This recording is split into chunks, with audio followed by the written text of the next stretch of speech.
Assalamualaikum warahmatullahi wabarakatuh. Bismillahirrahmanirrahim. Alhamdulillahirabbil alamin. Wassalatu wassalamu ala asyrafil mursalin sayyidina wa maulana Muhammadin wa ala alihi wa ashabi ajma'in. Amma ba'd. Pada kesempatan kali ini kami akan melanjutkan kajian tematik terkait dengan pembahasan dalam kitab Muhammad sallallahu alaihi wasallam Al-Insanul Kamil.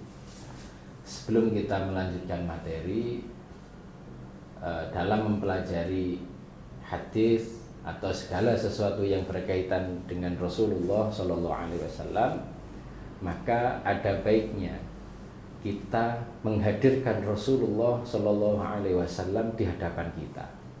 Meskipun tidak secara langsung kita bisa melihat, tapi bayangkan bahwa Rasulullah Shallallahu Alaihi Wasallam masih hidup, ada di sekitar kita dan melakukan sesuatu yang persis seperti yang kita baca atau kita pelajari dalam hadis.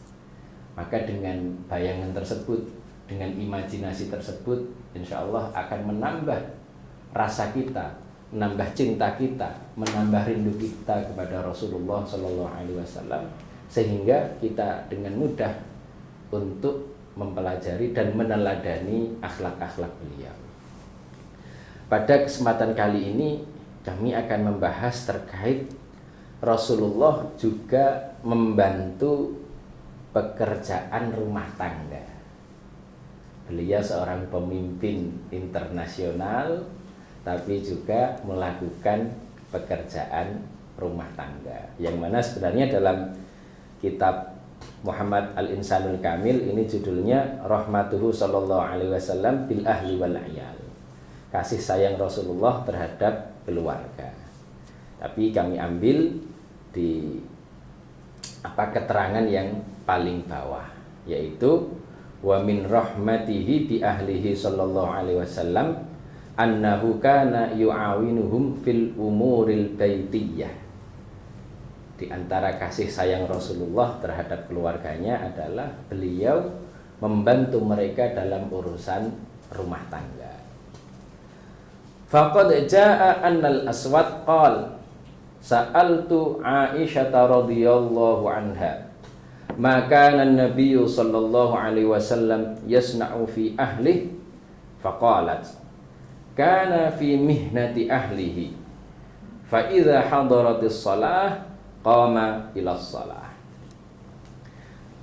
Di antara hadis yang menjelaskan tentang kasih sayang beliau terhadap keluarga, tentang beliau selalu membantu keluarga dalam urusan rumah tangga adalah hadis yang diriwayatkan oleh Al-Aswad. Sampaikan oleh Al-Aswad. Al-Aswad ini bertanya kepada Sayyidatina Aisyah radhiyallahu anha, apa yang dilakukan Nabi di dalam keluarga, di rumah, apa yang biasa dilakukan oleh Rasulullah sallallahu alaihi wasallam. Kemudian Sayyidatuna Aisyah menjawab, Rasulullah itu kalau di rumah ya membantu urusan keluarga. Namun apabila waktu sholat telah datang, maka beliau bergegas untuk mendirikan sholat. Hal ini sangat menarik. Ketika saya neliti hadis ini diriwayatkan oleh siapa, ternyata dalam Sahih Bukhari hadis ini ada dalam 2 bab kalau tidak salah. Yang pertama adalah bab man kana fi hajati ahlihi fa uqimatus shalah fa kharaja. Yang pertama, hadis ini dimuat dalam bab seseorang yang sedang melayani keluarganya, namun waktu sholat telah datang, maka orang tersebut ya hendaknya bergegas untuk sholat. Yang pertama. Yang kedua terdapat dalam bab kaifa yakunur rajul fi ahlihi, bagaimana seorang laki-laki dalam keluarga.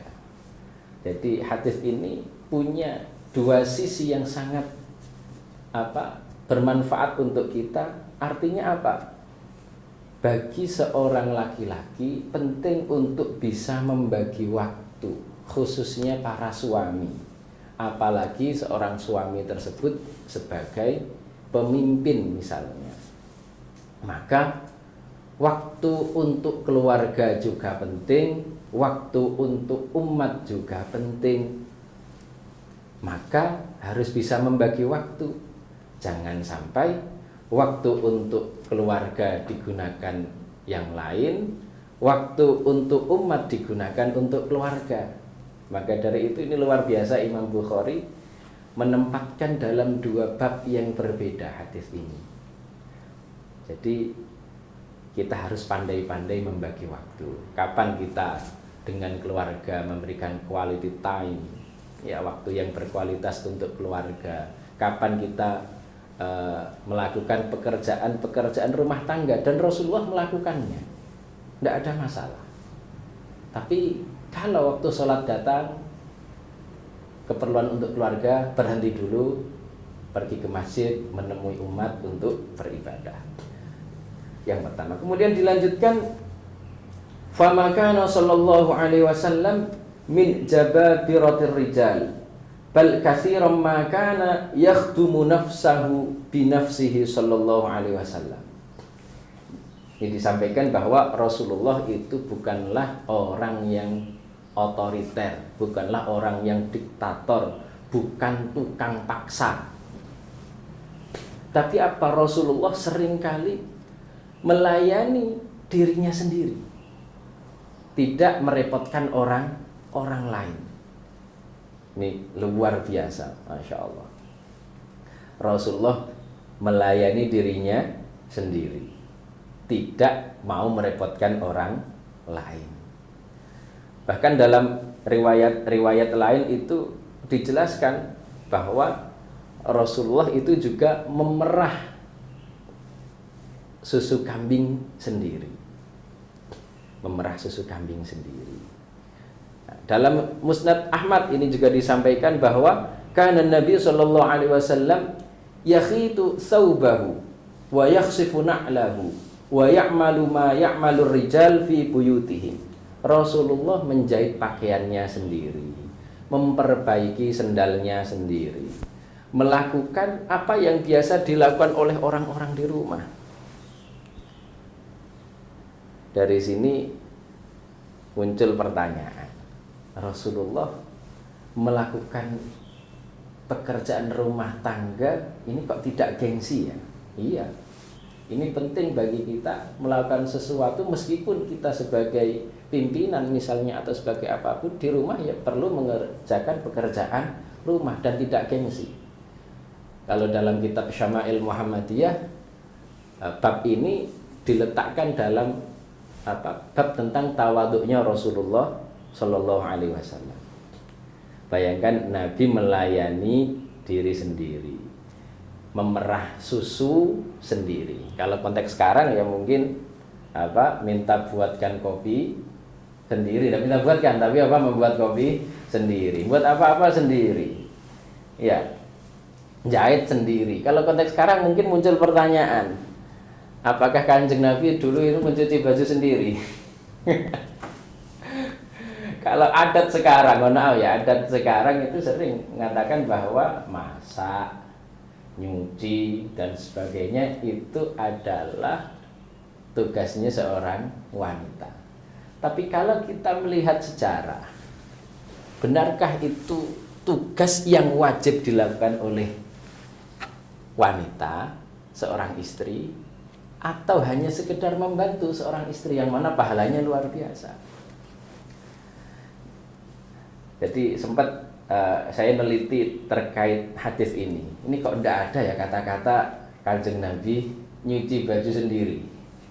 Yang ada jahit, nembel dan seterusnya. Saya penasaran itu. Ternyata ada dalam kitab namanya Bariqah Mahmudiyah. Itu di sana disampaikan ada riwayat yang menyatakan bahwa Rasulullah itu kana yagsilu thawbahu. Kanjeng Nabi itu juga mencuci bajunya sendiri. Di sana juga disebutkan bahwa Rasulullah pun biasa membawa barang dari pasar menuju rumah. Itu hal yang biasa. Bayangkan, Masya Allah, luar biasa. Kemudian kalau kita mau jujur dalam mazhab Syafi'i misalnya, apakah masak dan mencuci itu adalah kewajiban istri? Tidak. Itu tidak wajib bagi seorang istri dalam mazhab Syafi'i. Tapi bukan berarti terus kami menyampaikan demikian, wah nanti istri pada nggak mau masak, nggak mau nyuci, enggak begitu. Artinya kita harus fair menyampaikan hukum, bahwa kalau kita lihat dalam mazhab Syafi'i, ya di Al-Muhadzab misalnya, dalam kitab Al-Muhadzab jilid 2 itu ada bab yang menjelaskan hal itu, bahwa masak, mencuci itu tidak wajib bagi istri. Tapi jika istri melakukannya, Masya Allah, itu suaminya kalau gitu berhasil mendidik istri, istri mendapat pahala yang luar biasa. Makanya paling enak ibadah itu ya nikah itu ya. Jadi apa-apa pahala semuanya. Baik. Nah, kemudian dari kesimpulan hadis di atas tadi, penting bagi kita melakukan 3 hal. Kita merenung 3 hal. Satu apa? Bisa membagi waktu antara keluarga dan umat. Yang kedua, kita tidak gengsi melakukan pekerjaan rumah tangga sebagai laki-laki. Ya, maka dari itu ada sebagian kiai yang sampai akhir hayatnya tetap mencuci baju sendiri, sebagaimana simbah kita, Simbah Nawawi bin Abdul Aziz rahimahullah, Allah yarham. Dan yang ketiga, kalau kita bisa untuk melakukan sendiri, tidak merepotkan orang lain, ya dilakukan sendiri, tidak usah merepotkan orang lain. Nabi pun melakukan demikian. Kok Nabi memerintah orang lain? Itu dalam rangka mendidik. Baik, demikian itu saja yang dapat kami sampaikan. Kurang lebihnya mohon maaf. Assalamualaikum warahmatullahi wabarakatuh.